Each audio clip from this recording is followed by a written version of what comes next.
Well, hello, and hello. Guess what happened? Just on the way to lunch or dinner, Texas Longhorns have won again. Once again, done it again. They've gone out and added yet I said another defensive tackle. Maraad Watson from Syracuse comes in. He takes the visit on Tuesday. You kind of saw this thing coming. Kind of felt like this thing was probably going to happen. It's been a thing that's kind of been out there. And one of the things that I heard, like from the moment that he went into the transfer portal, he appeared to be a guy who's going to be a person that Texas decided that they were going to go after, that they were going to pursue heavily. And guess what? Steve Sarkisian, Brandon Harris, they go on and they go ahead and pull it out one more time. Bring in Maraad Watson. And right now, Texas. One of the things we talked about before, and one of the things I kind of been telling you guys, for hopefully, I guess for a little bit of time, is that I kind of pre-warning you that, hey, I've been hearing that when the transfer portal opens, Texas is going to go hard after guys in the transfer portal. They were going to be all chips in. All chips in, because at the end of the day, they thinking to themselves, hey, this is an opportunity that they have to really not only compete for a national championship, but be able to win it. And so one of the things that they knew, even though Sark said a couple of things in the spring that were true, he said, hey, I like the talent on the roster. That was true. I like the young guys on the roster. That was true. He said, hey, I think we recruited really, really well with the high school guys. I like my freshman wide receivers. And all those things were true. And even at some points when he talked about, hey, what, the punting game is good, all these kind of things. But two things can be true.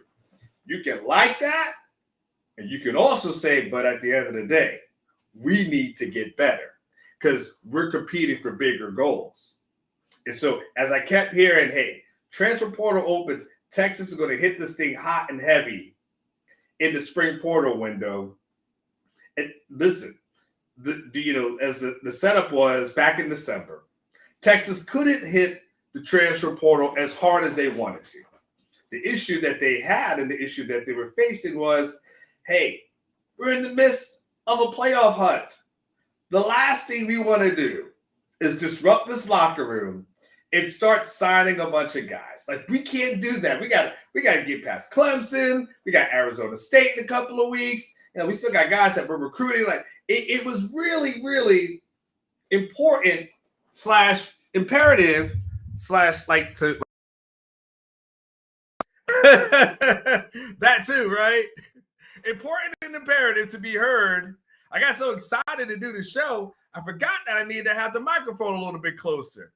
I tell you what, if y'all was able to hear me before that, props to this mic. I will give it a running ad. Hopefully you guys can hear me a little bit better. But they thought it was important and imperative to make sure that at the end of the day, they kept that nucleus together and they didn't want any kind of disruptions or distractions in that locker room last year. But they understood once you got past that, hey, it's game on in the spring.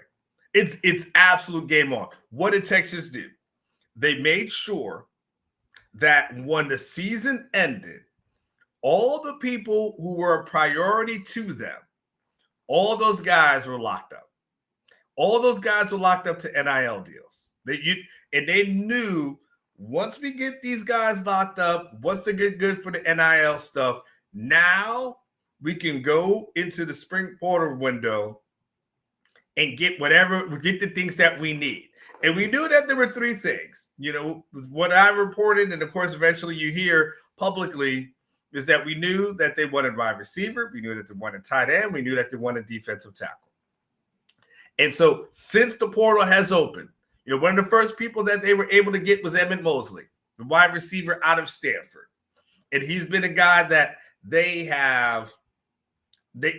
Sark talked about a little bit about this today, but he's a guy that they recruited out of high school and a guy that they really liked a lot.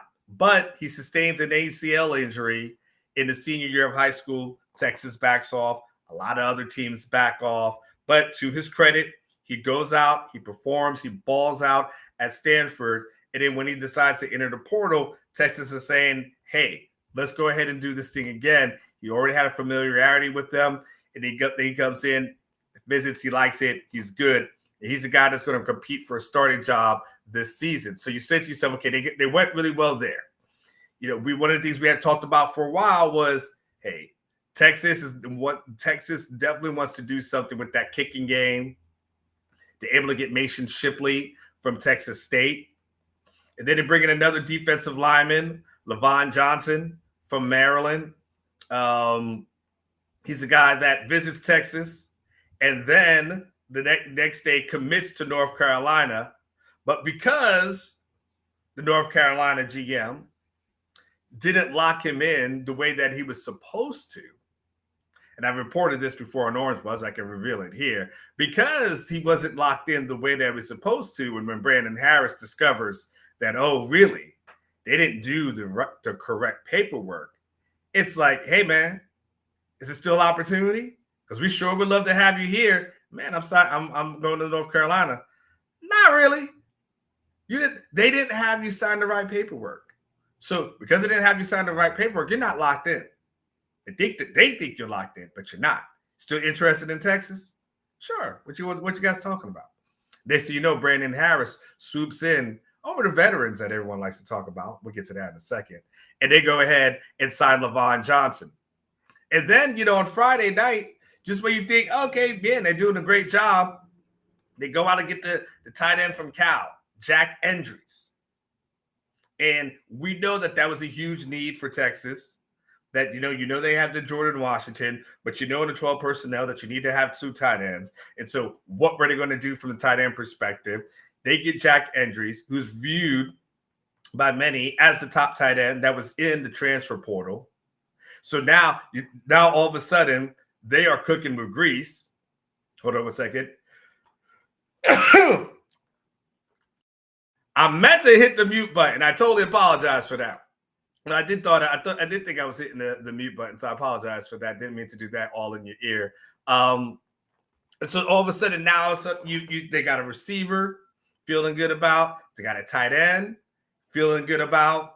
And so now you're saying to yourself, okay, well, what's next? And then when Maraad Watson goes into the transfer portal, I start hearing from behind the scenes, oh, it's on and popping. And so once they're able to go ahead and you knew that it was probably going to be a done deal, because when Watson sets up his visit to Texas, he has no other visits set up. Just no other visits set up. And yes, Michael, I do have allergies. You're not lying. I do have allergies. I do need to go and take some allergy medicine. I need to go to the what's that pharmacy off of 183, the Texas-based pharmacy. I need to go there and get some new allergy meds. Actually, I got some other stuff too. I needed to take that. Allergies are back. So yes, I need to get that. Any case, so you knew when he had set up a visit and he didn't set up any other visits, that should have been the bat signal. Whoa, that's it. And I just knew once you got this young man on campus, it was going to be a wrap. And so he commits today. Now, what's interesting is Andrew Friedman, after I tweeted out something, Andrew Friedman kind of throws something in here. He said the Longhorns have brought in 3 of the top 7 defensive tackles in the transfer rankings. So we talked about Maraad Watson. That was number 2 in their rankings. Number 4 was Cole Brevard. Ranked number 7 is Travis Shaw.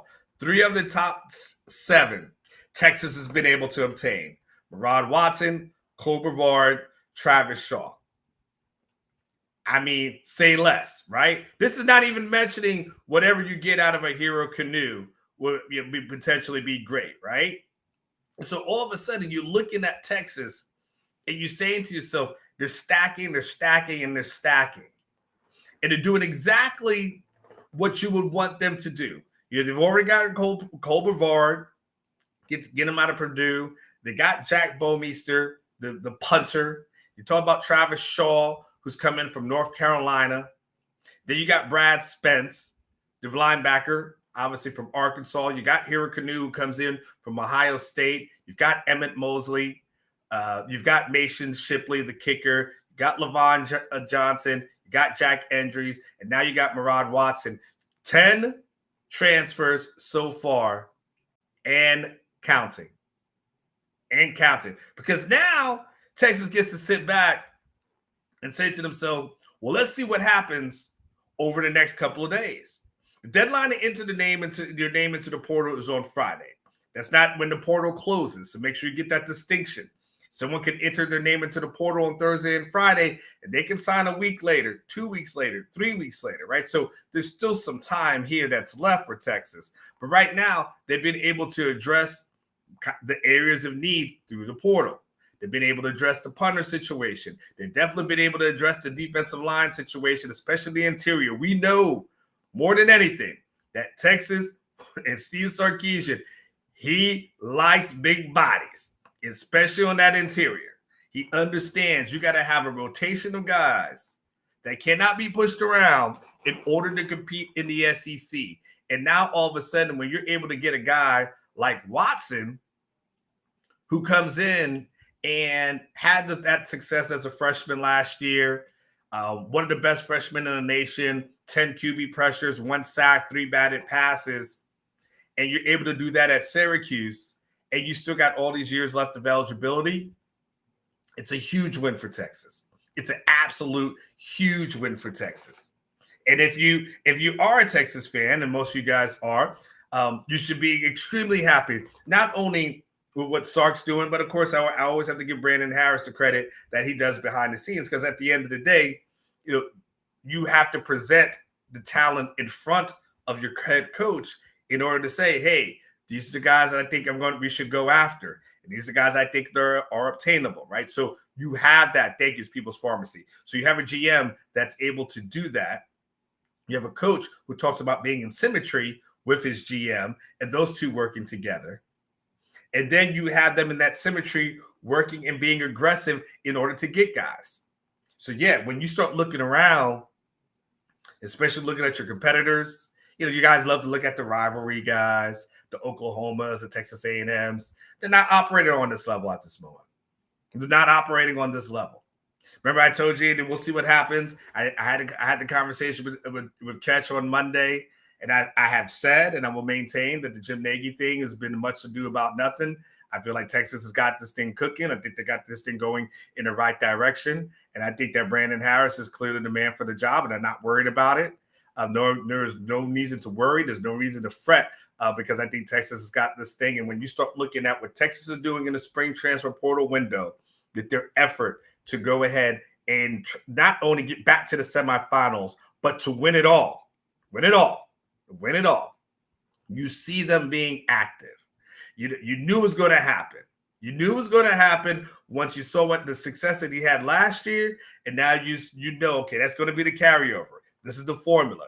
Build your roster the way you need to build it through the high school ranks, but then add in these key components that Sark and company are doing.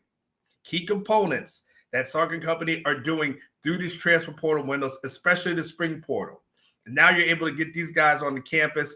They'll be able to go and hit the ground running once they get here in June, able to work out with the team, get under Torrey Becton, the strength and conditioning coach, and this staff, and have them make you bigger, stronger, faster, and extract all the talent that's within you, help you get healthy. That's what those guys do best.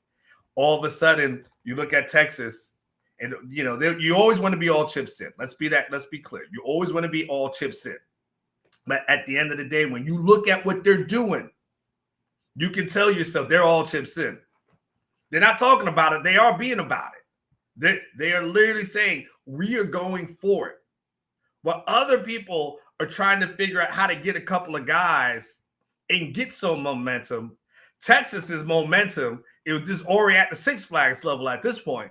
They've got enough momentum. Now it's just a matter of how much longer you want to keep going. Are you good? Or do you say to yourself, hey, Now we're just going to go ahead and keep stacking because the ultimate goal is to win the chip. And Texas is obviously doing everything that it needs to do in order to win it. We'll have more on Orange Bloods. I will absolutely keep you posted. By the way, he said, hold on, Emperor said, I know you said they were all in on the portal, but there was always a concern until we saw it. When Sark says he's all in, it doesn't have the same connotations as when demented Jerry Jones says it. Damn, why is Jerry catching the scud right now? But at the end of the day, Emperor, true. But I would say this is that, hey, stay with your unk.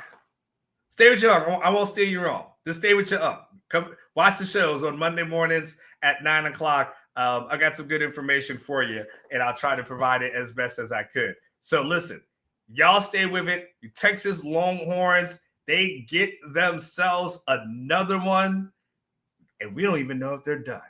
But I tell you what, we know what they're trying to do.